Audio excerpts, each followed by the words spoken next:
हो गए। आपने अगर 2 या 3 बार कभी भी तुम्हारा मन करा कर लिया, आपको खुद लगेगा कि मेरे घर में संपदा कैसे बढ़ रही है और कार्य कैसे सिद्ध हो रहा है। आप सबको मालूम होगा रावण क्या करता था। रावण ने अपने शीश काट कर दिए, रावण ने तप करा, रावण ने साधना करी, रावण ने तपस्या करी, बहुत करी, पर भगवान प्रसन्न नहीं हुए। तब रावण ने आखिरी एक बिंदु अपनाया। रावण पार्थिव शिवलिंग का निर्माण करता था, पूजन करने बैठ जाता था। शंकर भगवान को आकर उसे वर देना ही पड़ता था। 3 दुर्गा, एक गणेश जी की जगह, एक अशोक सुंदरी की जगह, एक षडानंद कार्तिकेय जी की जगह। यहां से पानी बहता है, इसके ठीक विपरीत में यहां 3 बेलपत्र, तीनों रख दीजिए। 3 आखा चावल, 3 अक्षत। आखा चावल जानते हो? पूजन कर लो जिस दिन तुम्हारा मन करे। कोई तिथि, कोई बार, कोई दिन, कोई समय, कोई घड़ी, कोई पल, कुछ मत देखो। विवाह कर कर माता पार्वती जी अपने कैलाश धाम पर आई थी और माता पार्वती जी ने पहली बार भगवान शंकर के विवाह होने के बाद पहली बार पार्वती जी ने शिवलिंग का निर्माण किया। और ध्यान रखें मेरी बेटियां, ध्यान रखें मेरे बेटाएं, मेरी माताएं इस बात का ध्यान रखें, बेटियां ध्यान रखें, मेरी माताएं ध्यान रखें, मेरे भाई ध्यान रखें। जिस दिन तुम्हारा मन करे, जिस दिन तुम्हारा दिल करे, उस दिन घर में पार्थिव शिवलिंग का निर्माण कर लिया करो। जिस दिन तुम्हारा दिल कर जाए कि आज मेरा मन है मैं पार्थिव शिवलिंग बनाऊं, गमले में से मट्टी लो, खेत में से मट्टी लो, जहां से मट्टी ले सकते हो। घर के बाहर कोई गमला हो, बगीचा हो, शहरों में जमीन पर कहां मट्टी ढूंढने जाओगे? तुम्हारे जो गमले लगे रहते हैं उसमें से मट्टी ले लो, पर छोटा सा पार्थिव शिवलिंग का निर्माण।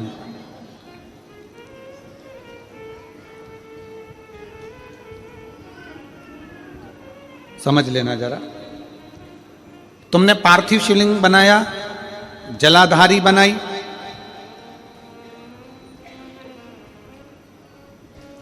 पूजन कर लो जिस दिन तुम्हारा मन करे। कोई तिथि, कोई बार, कोई दिन, कोई समय, कोई घड़ी, कोई पल, कुछ मत देखो। तुमने पार्थिव शिवलिंग का निर्माण किया। 3 आखा चावल, 3 अक्षत। आखा चावल जानते हो? साबूदाना, आखर चावल। 3 चावल के दाने, एक गणेश जी की जगह, एक अशोक सुंदरी की जगह, एक षडानंद कार्तिकेय जी की जगह। 3 चावल दाने। 3 दुर्गा, एक गणेश जी की जगह, एक अशोक सुंदरी की जगह, एक षडानंद कार्तिकेय जी की जगह। 3 बेलपत्र, जहां पर माता पार्वती जी का आपने ये जलाधारी बनाई है, उसी जलाधारी पर हो गए।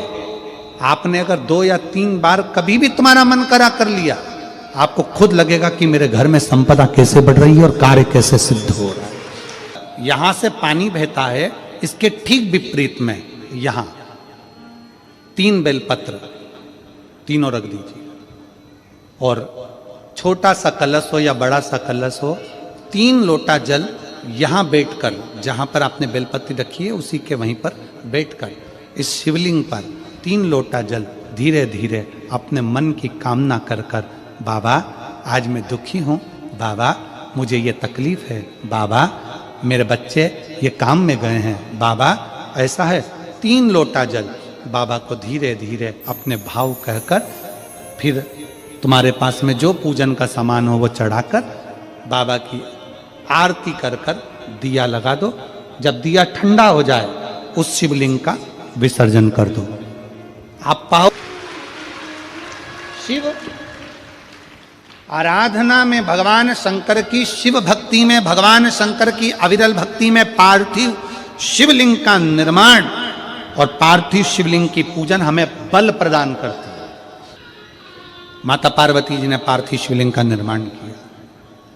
शिव जी ने देखा पार्वती जी को कि पार्वती जी पार्थिव शिवलिंग का निर्माण कर रही, तो शंकर जी ने पूछा, पार्वती तेरी शादी नहीं हो रही थी इसलिए तूने पार्थिव शिवलिंग का पूजन करा, तू चाहती थी मुझसे विवाह करना चाहती थी इसलिए पार्थिव शिवलिंग का पूजन करा। अब क्या चाहती है? अब तो मैं तुझे मिल गया, अब तो मैं तुझे प्राप्त हो गया, अब तुझे क्या चाहिए? अब तुम मुझसे चाहती क्या है? पार्वती जी ने हाथ जोड़कर भोलेनाथ जी से विनय करा, अब मुझे कुछ नहीं चाहिए, बस इतना चाहिए कि मैं कैलाश पर रहूं या शमशान में रहूं, जहां भी रहूं मेरे हृदय में कभी भी दुख ना हो, मैं प्रसन्न होकर अपनी जिंदगी को आपकी सेवा करते करते निकाल दूं, आपकी प्रसन्नता पूर्वक।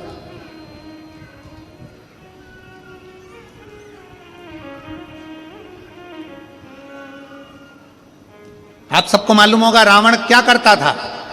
रावण ने अपने शीश काट कर दिए, रावण ने तप करा, रावण ने साधना करी, रावण ने तपस्या करी, बहुत करी, पर भगवान प्रसन्न नहीं हुए। तब रावण ने आखिरी एक बिंदु अपनाया। रावण पार्थिव शिवलिंग का निर्माण करता था, पूजन करने बैठ जाता था। शंकर भगवान को आकर उसे वर देना ही पड़ता था, वर देना ही पड़ता था। पार्थिव शिवलिंग के निर्माण का, पार्थिव शिवलिंग के पूजन का, पार्थिव शिवलिंग की आराधना का फल बहुत। कितने लोग हैं? आप लोगों ने बनाया कभी पार्थिव? बनाया? सावन में बनाते हो गुरुजी, है ना? ऑनलाइन जब पार्थिव शिवलिंग का निर्माण होता है तब बनाते हो, पर बीच में कभी तुम्हारा मन कर जाए, एकदम जब तुम्हारा मन हो।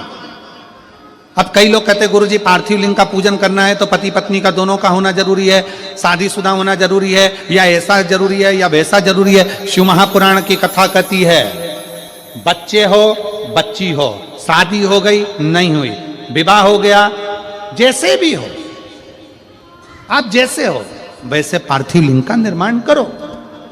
वो काली मिट्टी के बनाए भोलेनाथ, चढ़ाऊं लोटा जल भर। पीली मिट्टी के बनाए भोलेनाथ, चढ़ाऊं लोटा जल भर। बालू रेत के बनाए भोलेनाथ, चढ़ाऊं लोटा जल भर। आज तक लोगों को नहीं मालूम कि पूजन करने बैठते हैं तो सबसे पहले क्या करते हैं। पर सबसे पहला काम मंदिर में बिना पंडित के सबसे पहला काम कौन सा होता है? तो सबसे पहला काम होता है भगवान को धन्यवाद देना कि आज भी आपने मुझे इस मंदिर में आपका दीदार कराने के लिए, दर्शन कराने के लिए बोला। अगर पंडित साथ में होगा तो पहले वो मंत्र बोलेगा, स्वस्ति वाचन करेगा। स्वस्ति वाचन करने में उसको अर्थात भगवान के लिए भी प्रसन्नता और आपके लिए भी प्रसन्नता। पर आपके पास कोई ब्राह्मण नहीं, आपको कोई स्तुति नहीं आती, आपको कोई मंत्र नहीं आता, आपको कोई साधना नहीं आती, आपको कोई तप नहीं आता, पर आप इतना तो कर सकते हो कि भगवान के मंदिर में जाकर उनको धन्यवाद दे सकते हो कि तेरी कृपा है जो मुझे चलकर यहां तक बुला लिया, 2 कदम चलाया, यहां तक बुलाया, ये तेरी कृपा है। और बड़ी कृपा करी जो डलिया भर के पूजन का सामान भी लाई, बड़ी कृपा करी जो दूध भरकर भी लाई, बड़ी कृपा करी जो कलश भरकर भी लाई। कितने लोगों का फायदा है कलश भरकर मंदिर ले जाने में? देखिए जरा कितने लोगों का फायदा। हिंदू धर्म में विष्णु पुराण में, पद्म पुराण में लिखा है, सौभाग्यवती नारी जब भरा हुआ पानी का लोटा लेकर कलश लेकर जाती है और उसको देखकर कोई व्यक्ति निकल कर चले जाता है तो जिस काम के लिए जाता है वो काम सफल हो जाता है। मंदिर का ही लोटा,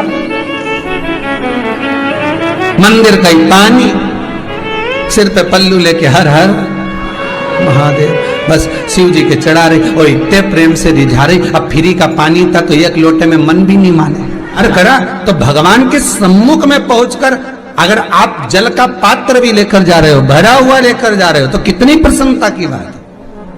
हिंदू धर्म की रीति है, जिस पात्र को हम जल चढ़ाने लेकर जाते हैं उस पात्र में भगवान के चरणों का जल लाते हैं, खाली पात्र नहीं लाते।